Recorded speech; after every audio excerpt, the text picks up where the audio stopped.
అండి, అందరికీ నమస్తే. నేను ఈరోజు కిచిడి చేసి చూపించబోతున్నాను మీకు. వెస్ట్ బెంగాల్లో చాలా ఫేమస్, దసరా టైంలో నైవేద్యంగా పెడతారు. కిచిడి ఎలా తయారు చేసుకోవాలో నేను ఇప్పుడు చెప్తాను చూడండి. చాలా బాగుంటుంది, ఒకసారి ట్రై చేసి చూడండి. ఓకేనా? చూడండి, నేను ఒక గ్లాస్ పెసరపప్పు నానబెట్టాను. ఇందులో అడిగి నానబెట్టుకొని ఒక 15 మినిట్స్ నానబెడితే చాలు, ఎందుకంటే పెసరపప్పు తొందరగా ఉడికిపోతుంది. అలాగే వెజిటేబుల్స్, క్యాలీఫ్లవర్, ఆలు, క్యారెట్, మీ దగ్గర ఏమున్నాయి, పచ్చి బఠానీ, బీన్స్ అలాంటివన్నీ వేసుకోవచ్చు. ప్రస్తుతానికి నాకు ఇవే ఉన్నాయి కాబట్టి నేను ఇవే కట్ చేసి పెట్టుకున్నాను చూడండి. అలాగే ఉల్లిపాయ, పుదీనా, కొత్తిమీర, పచ్చిమిర్చి, గరం మసాలా సామాన్. మనం ఇందులో మసాలా పేస్ట్ అనేది ఏమీ వేయము. చూడండి, దాల్చిన చెక్క, లవంగ, వేల, 3 టమాటాలు, సరేనా? అలాగే కొంచెం అల్లం వెల్లుల్లి పేస్ట్. ఆయిల్ వేయలేదు, నెయ్యే వేసాను. నెయ్యితోనే మనం చేసుకుంటే చాలా టేస్టీగా ఉంటుంది. ఒక్కసారి ట్రై చేసి చూడండి. ఒక స్పూనే అల్లం వెల్లుల్లి పేస్ట్ వేసాను. అలాగే ఆనియన్స్ వేసాను, బిర్యానీ ఆకు ఒక 2-3 వేసాను, గరం మసాలా వేసాను, పౌడర్ కాకుండా గింజల్లో వేసాను. ఇది కొంచెం రోస్ట్ అవ్వాలి, ఎందుకంటే అల్లం వెల్లుల్లి పేస్ట్ అనేది మనకి పచ్చివాసన పోయే వరకు ఫ్రై చేసుకోవాలి. మీరు అనుకుంటారు ఇది బిర్యానీలాగే ఉంది కదండి, కానీ బిర్యానీకి దీనికి చాలా తేడా ఉంది. మనం బిర్యానీలో హెవీ గరం మసాలాస్ వేసేస్తాం, కానీ ఇందులో అదేమి లేదు. చిన్న అల్లం వెల్లుల్లి పేస్ట్, చిన్న 1/2 టీ స్పూన్ అంత అల్లం వెల్లుల్లి పేస్ట్ వేసాను. అలాగే గరం మసాలా గింజలు, దాల్చిన చెక్క, మిరియాలు, లవంగా, 2 ఏలకులు, అంతే. అంతకు మించి వేరే ఏమీ వేయలేదు. చూడండి, ఇది మనకు కొంచెం ఫ్రై అవ్వాలి. ఒక 3 టమాటాలు నేను కట్ చేసి పెట్టుకున్నాను. కట్ చేసి పెట్టుకున్న టమాటా వేసాను. అందులో కొంచెం సాల్ట్ వేసుకోవాలి.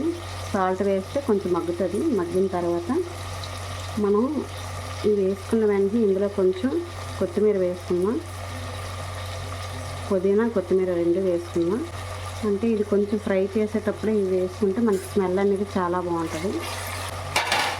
ఇలాగే కాసేపు వేగనిద్దాం.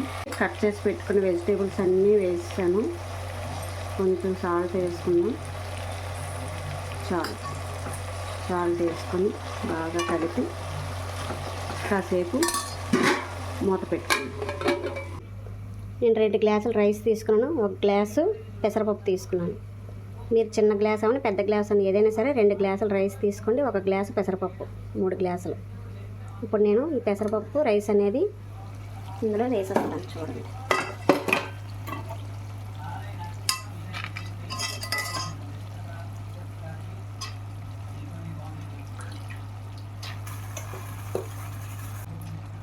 అలాగే రైస్ కూడా ఇందులో వేస్తాను. రైసు, పెసరపప్పు 2 వేసాను.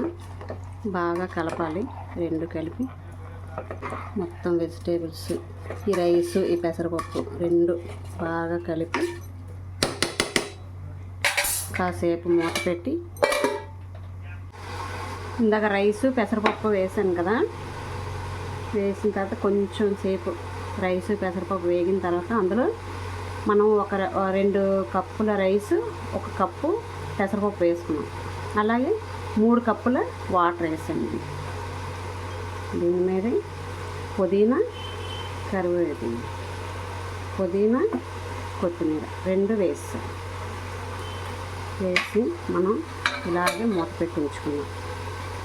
ఉడికేటప్పుడు కొంచెం సిమ్ చేసుకున్నాం. చూడండి, కిచిడి రెడీ అయిపోయింది. టేస్ట్ బాగుంటుంది, ఒకసారి ట్రై చేసి చూడండి.